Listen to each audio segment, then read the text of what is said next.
Hello friends, എല്ലാവർക്കും ചെമ്മനി പൂവിൻ്റെ ഇന്നത്തെ പുതിയൊരു എപ്പിസോഡ് വീഡിയോയിലേക്ക് സ്വാഗതം. എപ്പിസോഡിൻ്റെ തുടക്കത്തിൽ തന്നെ കാണിക്കുന്നത് നമ്മുടെ രേവതി സച്ചി അവരുടെ വീട്ടിലേക്കായിട്ട് പോയതിന് ശേഷം വേഗം തിരികെ വരുന്നുണ്ടല്ലേ. അതെന്താ വേഗം എന്നൊക്കെ വന്നത് എന്ന് നമ്മുടെ രേവതിയോടായിട്ട് അച്ഛമ്മ ചോദിച്ചുകൊണ്ടിരിക്കുന്ന അതേ സമയം തന്നെയാണ് സച്ചി അങ്ങോട്ടേക്ക് വരുന്നത്. സച്ചിയുടെ അങ്ങോട്ടേക്ക് ഇട്ടുകൊണ്ട് പോയിരിക്കുന്ന ഡ്രസ്സെല്ലാം എന്ന് കണ്ടുകൊണ്ട് തന്നെ അച്ഛമ്മ സച്ചിയോടായിട്ട് ചോദിക്കുന്നതല്ല, രേവതി മോക്കടെ അമ്മ മേടിച്ചെന്ന് ഉടുപ്പിട്ടുണ്ടല്ലോ നീ അങ്ങോട്ടേക്ക് പോയത്, പിന്നെന്താ വന്നപ്പോൾ വേറൊരു ഡ്രസ്സ് എന്ന് ചോദിക്കുമ്പോഴത്തേക്കും സച്ചി ഒന്ന് പരുങ്ങുന്നുണ്ട്. എന്നാൽ ശ്രുതിയും ചന്ദ്രയും എന്തായിരിക്കും അവിടെ ഉണ്ടായതെന്ന് അറിയാനുള്ള ഒരു ആകാംക്ഷയോട് കൂടി തന്നെ നോക്കി നിൽക്കുകയാണ് കേട്ടോ. ആ ഒരു സമയത്ത് രേവതി വേഗം പറയുന്നുണ്ട് സച്ചിയുടെ ഡ്രസ്സ് ആണിയിൽ ഉടക്കിയെന്നും സച്ചി വേഗം മേത്തേക്ക് ചായ വീണുവെന്നും പറയാറുണ്ട്. ഇത് കേൾക്കുമ്പോൾ തന്നെ എല്ലാവരും കൂടി പരസ്പരം മുഖത്തോട് മുഖം നോക്കിയിട്ട് രവി വേഗം ചോദിക്കുകയാണ്, അതിനകത്ത് ആര് പറയണ്ട ഇപ്പോൾ വിശ്വസിക്കേണ്ടത്.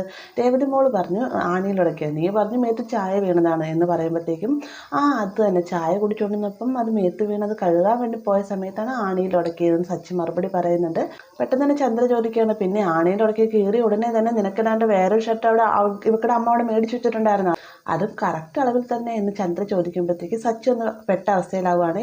ഈ സമയത്ത് അച്ഛമ്മ പറയുന്നുണ്ട്, മതി ഇനിയിപ്പോൾ ഇതൊരു വലിയൊരു പ്രശ്നമൊന്നും ആക്കുമൊന്നും വേണ്ട എന്നൊക്കെ ഇങ്ങനെ പറഞ്ഞുകൊണ്ടിരിക്കുന്ന സമയത്താണ് വർഷ അങ്ങോട്ടേക്ക് വരുന്നത് കേട്ടോ. വർഷ വന്ന ഉടനെ തന്നെ ചോദിക്കുന്നുണ്ട്, എന്താ ഇവിടെ ഒരു ഗൂഢാലോചന, എല്ലാവരും കൂടി എന്താ ഇത്ര വലിയ പ്രശ്നത്തെക്കുറിച്ച് ചർച്ച ചെയ്യുന്നത് എന്ന് ചോദിക്കുന്ന സമയത്ത് സച്ചി അങ്ങോട്ടേക്ക് ഇട്ടുകൊണ്ട് പോയ ഡ്രസ്സല്ല ഇങ്ങോട്ടേക്ക് ഇട്ടുകൊണ്ട് വന്നിരിക്കുന്നത്, അതേക്കുറിച്ച് ചോദിച്ചതേ ഉള്ളൂ എന്ന് ശ്രുതി മറുപടി പറയുന്നുണ്ട്.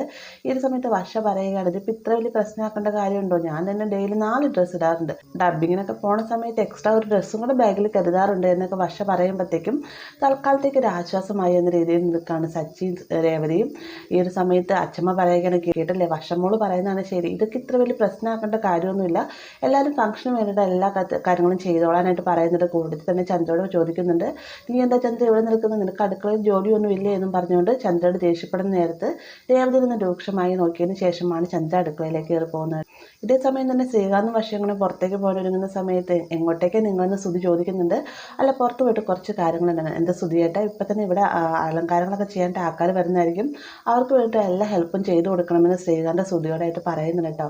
ശ്രുതിയാണെങ്കിൽ ഇരുവരും പോയി കഴിയുമ്പോൾ തന്നെ ശ്രുതിനെ മാറ്റി നിർത്തിയിട്ട് പറയുന്നുണ്ട്, എന്തോ ഒരു പ്രശ്നം അവിടെ ഉണ്ടായിട്ടുണ്ട്, രേവതിയുടെ സച്ചിയുടെ മുഖഭാവം കണ്ടാൽ തന്നെ അറിയാമെന്ന് പറയുമ്പോൾ ശ്രുതിയും അത് സമ്മതിക്കുകയാണ്. പിന്നീട് കാണിക്കുന്ന രേവതി അടുക്കളയിൽ ഇങ്ങനെ വീട്ടിലേക്ക് പോയതിന് ശേഷം ഉണ്ടായ കാര്യങ്ങളെക്കുറിച്ചൊക്കെ ഇങ്ങനെ ആലോചിച്ചുകൊണ്ടിരിക്കുന്ന സമയത്താണ് ശ്രുതി അങ്ങോട്ടേക്ക് വരുന്നത്. വന്ന ഉടനെ തന്നെ ശ്രുതി ചോദിക്കുന്നുണ്ട്, രേവതി വീട്ടിലെന്താ ഉണ്ടായത്, നിങ്ങളുടെ ഉണ്ടായ മുഖഭാവത്തിൽ നിന്ന് തന്നെ മനസ്സിലായി അവിടെ എന്തൊക്കെയോ പ്രശ്നങ്ങൾ ഉണ്ടായിട്ടുണ്ടെന്ന് എന്നൊക്കെയാണ് ശ്രുതി പറയുന്നത്. നിനക്ക് എന്താ ശ്രുതി അറിയേണ്ടത്, അവിടെ യാതൊരുവിധ പ്രശ്നങ്ങളും ഉണ്ടായിട്ടില്ല, നീ എന്തിനാ എൻ്റെ വീട്ടിലെ കാര്യങ്ങളൊക്കെ അറിയാൻ ശ്രമിക്കുന്നതെന്ന് രേവതി ചോദിക്കുന്ന സമയത്ത് നിനക്ക് ദേഷ്യം വന്നപോലെ ഇതുപോലെ തന്നെയാണ് എൻ്റെ കാര്യം, എൻ്റെ വീട്ടിലെ പ്രശ്നങ്ങളിലേക്ക് സച്ചി ഇടപെടുന്ന സമയത്ത് എനിക്ക് ഇതുപോലെ തന്നെ ദേഷ്യം തോന്നാറുണ്ട്. ഓരോരുത്തർക്കും ഓരോ കുടുംബവും അവരുടെ ജീവിതവും ചുറ്റുപാടും ഒക്കെ ഉണ്ടാവും, അതിലേക്ക് മറ്റൊരാൾ ഇടപെടുന്നത് ആർക്കും ഇഷ്ടമല്ല. ഇത് നീ ഓർമ്മിച്ചിരുന്നത് നിനക്ക് മാത്രമല്ല നിൻ്റെ ഭർത്താവിനോടും കൂടി പറഞ്ഞേക്ക്, പിന്നെ നിൻ്റെ വീട്ടിൽ എന്ത് പ്രശ്നം ഉണ്ടായാലും എനിക്ക് യാതൊരുവിധ പ്രശ്നമില്ല, ആൻറ്റി ചോദിച്ചു അതുകൊണ്ട് ഞാൻ നിന്നോട് വന്ന് ചോദിച്ചു എന്നേ ഉള്ളൂ എന്ന് പറഞ്ഞിട്ട് ശ്രുതി പോകാനൊരുങ്ങുന്ന സമയത്ത് രേവതി വേഗം ശ്രുതിയുടെ കയ്യിൽ പിടിച്ചു നിന്നിട്ട് പറയുന്നുണ്ട്, നീ എങ്ങോട്ടേക്ക് ഇത്ര തിരക്ക് പിടിച്ചു പോകുന്നത്,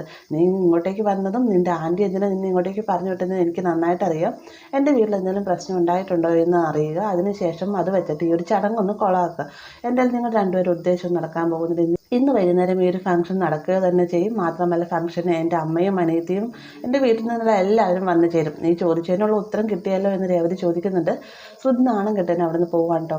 പിന്നീട് കാണിക്കുന്ന ശരത്തിനെയാണ്. ശരത്തും മറ്റൊരു സുഹൃത്തും കൂടി ആന്റണി ജയിലിൽ നിന്ന് വരുന്നതും കാത്തു നിൽക്കുകയാണ് കേട്ടോ.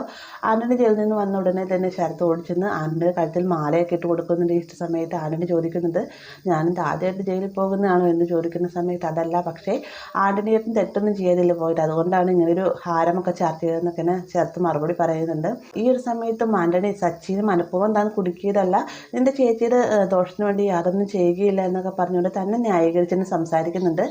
വേഗം തന്നെ ശരത്ത് പറയുകയാണ്, അതിപ്പോൾ ആന്റണിയേട്ടൻ എന്താണെന്നും ആന്റണിയേട്ടൻ എന്നോട് അങ്ങനെയൊന്നും ചെയ്യില്ല എന്ന് എനിക്ക് നല്ല ഉറപ്പുണ്ട് എന്ന് പറയുകയാണ്.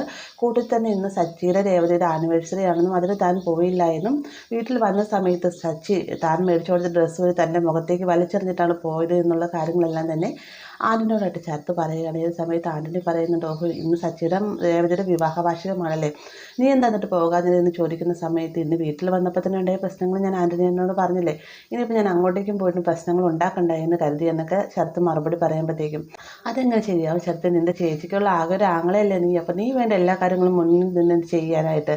ഒന്നാമതേ സച്ചിയുടെ അമ്മയ്ക്ക് നിൻ്റെ ചേച്ചിനെ കാണാൻ പാടില്ല, വീട്ടിൽ നിന്ന് ആരും വരുന്നില്ല എന്ന് കണ്ടു കഴിഞ്ഞാൽ അവർ വീണ്ടും നിൻ്റെ ചേച്ചിയുടെ മോശമായ രീതിയിൽ പെരുമാറും. ഇതൊരു 3000 രൂപയുണ്ട്, അങ്ങോട്ടേക്ക് വേണ്ടിയിട്ടുള്ള എൻ്റെ ചേച്ചിക്കും സച്ചിക്കും വേണ്ടിയുള്ള ഡ്രസ്സൊക്കെ മേടിച്ചുകൊണ്ട് പോകണമെന്ന് പറയുമ്പോഴത്തേക്കും ഞാൻ അങ്ങോട്ടേക്ക് പോകാം, പക്ഷേ ഈ പറഞ്ഞ പോലെ ഡ്രസ്സൊക്കെ മേടിച്ചുകൊണ്ട് വന്നു കഴിഞ്ഞാൽ അത് ശരിയാവില്ല, സച്ചിയാണ് അത് ഇഷ്ടപ്പെടുകയില്ല എന്ന് പറയുമ്പോഴത്തേക്കും അത് അവിടെ വെച്ച് വീട്ടിൽ വെച്ചുണ്ടായതല്ലേ, നീ ഫംഗ്ഷന് ഈ ഡ്രസ്സ് കൊണ്ട് കൊടുത്തു കഴിഞ്ഞാൽ തീർച്ചയായിട്ടും അവനത് മേടിക്കുമെന്നൊക്കെ ഇങ്ങനെ നമ്മൾ ആൻ്റണി പറയുമ്പോഴത്തേക്കും ശരത്ത് ഇതെല്ലാം തന്നെ വിശ്വസിക്കാണ്ടോ. കാരണം ആൻ്റണിയുടെ തന്ത്രമെന്ന് പറഞ്ഞു കഴിഞ്ഞാൽ രണ്ട് മുട്ടനാടുകൾ തമ്മിൽ തല്ലിയടിപ്പിച്ചിട്ട് ചെന്നായി കണ്ട് ആസ്വദിക്കുന്ന ആ ഒരു മൈൻഡിലാകട്ടെ നമ്മൾ ആൻ്റണി അവിടെ നിൽക്കുന്നത്.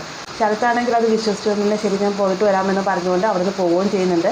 ശരത്ത് പോയ ഉടനെ തന്നെ ആൻ്റണിയുടെ സുഹൃത്ത് ചോദിക്കുന്നുണ്ട്, നിന്നോട് ശത്രുതയുള്ളവരല്ലേ രേവതി സച്ചി, നീ പിന്നെ നിന്ന് ഇങ്ങനെയൊക്കെ ചെയ്യുന്നത് എന്ന് ചോദിക്കുന്ന സമയത്ത് ശരത്തിനെ വെച്ച് തന്നെ വേണം എനിക്കെൻ്റെ പ്രതികാരം വീട്ടാനെന്ന് പറയുകയാണ്. പിന്നീട് കാണിക്കുന്നത് ഫംഗ്ഷൻ്റെ ഭാഗമായിട്ട് വീടൊക്കെ നല്ല രീതിയിൽ തന്നെ അലങ്കരിച്ചിട്ടുണ്ട്. രേവതിയാണെങ്കിൽ അണിഞ്ഞൊരുങ്ങി സുന്ദരിയായി വരുന്ന കാണുമ്പോൾ തന്നെ രവിയും അച്ഛമ്മയൊക്കെ പറയുന്നുണ്ട്, എൻ്റെ മോള് വളരെയധികം സുന്ദരിയായിട്ടെന്നൊക്കെ പറഞ്ഞുകൊണ്ടിരിക്കുന്ന സമയത്ത് തന്നെ സച്ചിയും അങ്ങോട്ടേക്ക് വരുന്നുണ്ട് കേട്ടോ. സച്ചി വന്ന ഉടനെ തന്നെ രേവതിനെ കണ്ണിമ ചിമ്മാതെ നോക്കുന്നുണ്ട്. എന്നിട്ട് പറയുന്നുണ്ട്, നീ ഇന്ന് വളരെയധികം സുന്ദരിയായിട്ടുണ്ട്, നമുക്കെല്ലാവർക്കും കൂടി ഒരു സെൽഫി എടുക്കാമെന്നും പറഞ്ഞുകൊണ്ട് രവിയും അച്ഛമ്മയും രേവതിയും സച്ചിയോടും കൂടി സെൽഫി എടുത്ത് നിൽക്കുന്ന സമയത്ത് ചന്ദ്ര ഇതെല്ലാം മാറുന്നത് കാണാനുണ്ട്. ചന്ദ്രയ്ക്ക് ഇതൊന്നും ഇഷ്ടപ്പെടുന്നില്ല. ഈ ഒരു സമയം തന്നെയാണ് സുധിയും താഴത്തേക്ക് ഇറങ്ങി വരുന്നത്. ചന്ദ്രയുടെ അതേ മൈൻഡിൽ തന്നെയാണ് ഇരുവരും ഉള്ളത്. അങ്ങനെ ഫോട്ടോയൊക്കെ എടുത്ത് നിൽക്കുന്ന സമയത്ത് ചന്ദ്ര അങ്ങോട്ടേക്ക് വന്നിട്ട് പറയുന്നുണ്ട്, ഇതെന്താ സെൽഫി എടുക്കുന്ന കാണാനാണ് ഇങ്ങോട്ടേക്ക് വിളിച്ചിട്ട് ചടങ്ങൊന്നും ഇല്ലേ എന്ന് ചോദിക്കുന്ന സമയത്ത് അല്ല വരാനുള്ള കുറച്ച് ഗസ്റ്റ് ഉണ്ട്, അവരും കൂടെ ഒന്ന് വരട്ടെ എന്നൊക്കെയാണ് രവി മറുപടി പറയുന്നുണ്ട്. അപ്പോൾ ഈ ഒരു സമയം തന്നെയാണ് അങ്ങോട്ടേക്ക് ശ്രീകാന്തും വർഷയും കേക്കൊക്കെ മേടിച്ചുകൊണ്ട് വരുന്നത് കേട്ടോ. അതിന് കാണുമ്പോൾ തന്നെ സുധി ചോദിക്കുന്നുണ്ട്, ഇതെന്താ കയ്യിലെന്ന് ചോദിക്കുന്ന സമയത്ത് ഏട്ടന് കണ്ടിട്ട് മനസ്സിലായില്ല ഇത് വെഡിങ് ആനിവേഴ്സറിക്ക് മുറിക്കാനുള്ള കേക്കാണെന്ന് ശ്രീകാന്ത് മറുപടി പറയുമ്പോഴത്തേക്കും കേക്കിൻ്റെ ഒക്കെ ആവശ്യമുണ്ട്, വല്ല ലഡു ഒക്കെ മേടിച്ച് എല്ലാവരും കൊടുത്താൽ പോരെയെന്ന് സുധി ചോദിക്കാൻ കേട്ടോ. നിൻ്റെ വെഡിങ് ആനിവേഴ്സറി നീ ലഡു മേടിച്ച് കൊടുത്താൽ മതി എന്ന് സച്ചി മറുപടിയും പറയുന്നുണ്ട്. അതിനുശേഷം സുധി വേഗം തന്നെ ചോദിക്കുന്നത് എന്ത് ഫ്ലേവർ കേക്കാണെന്ന് ചോദിക്കുന്ന സമയത്തേക്കും ബട്ടർ സ്കോച്ച് ആണെന്ന് നമ്മുടെ ശ്രീകാന്ത് മറുപടി പറയാണ്. വേഗം തന്നെ സുധി പറയാണ്, എന്നാൽ വേഗം തുറക്ക്, എനിക്കുള്ള പീസ് വന്നിട്ട് ബാക്കിയുള്ളവർ വരുമ്പോഴത്തേക്കും മുറിച്ചാൽ മതി എന്നൊക്കെ പറയുകയാണ്. ഇത് കേൾക്കുമ്പോൾ തന്നെ രവി പറയുന്നത് എന്തൊരു കൊതിയാണ്, ഇത് കൊതി കുറച്ച് നേരം ഒന്ന് വെയിറ്റ് ചെയ്യുമെന്ന് പറയുമ്പോഴത്തേക്കും സുധി വേഗം തന്നെ സുധിയുടെ കയ്യിൽ പിടിച്ച് വലിച്ചുകൊണ്ട് പോയിട്ട് പറയുന്നത്, സുധി നീ എന്നാണ് കിടക്കുമല്ലേ എന്നൊക്കെ ചോദിക്കുകയാണ്. അങ്ങനെ ഫംഗ്ഷന് വേണ്ടിയിട്ട് ഓരോരുത്തരായിട്ട് വരികയാണ് കേട്ടോ. ആദ്യം തന്നെ വരുന്നത് ലക്ഷ്മിയും ദേവുമാണ്. ഇരുവരെയും കാണുമ്പോൾ തന്നെ ചന്ദ്രയുടെ മുഖം ഒരു കൊട്ടയാവാണ്. ലക്ഷ്മി ആണെങ്കിൽ വീട്ടിൽ വെച്ച് സച്ചി അങ്ങനെ പെരുമാറിയത് കൊണ്ട് തന്നെ സച്ചിക്ക് തന്നോട് ദേഷ്യമായിരിക്കുമോ എന്നൊക്കെ പറഞ്ഞുകൊണ്ടാണ് വരുന്നത്. എന്നാൽ ദേവു അങ്ങനെയൊന്നും ഉണ്ടാവില്ല, അമ്മ അകത്തേക്ക് വായെന്നും പറഞ്ഞുകൊണ്ട് ലക്ഷ്മിയും കൂട്ടിക്കൊണ്ട് അകത്തേക്ക് ചെല്ലുന്ന സമയത്ത് ഇരുവരെയും കാണുമ്പോഴത്തേക്ക് രേവതിക്ക് ഭയങ്കര സന്തോഷമാവുന്നുണ്ട്. മാത്രമല്ല അച്ഛമ്മ ഇരുവരോടായിട്ട് വിശേഷങ്ങളും കാര്യങ്ങളൊക്കെ തിരക്കാണ്. ആ കൂട്ടത്തിൽ തന്നെ ശരത്ത് വന്നില്ലേ എന്ന് ചോദിക്കുന്ന സമയത്ത് ഇരുവരും ഒന്ന് പരിങ്ങാണ്.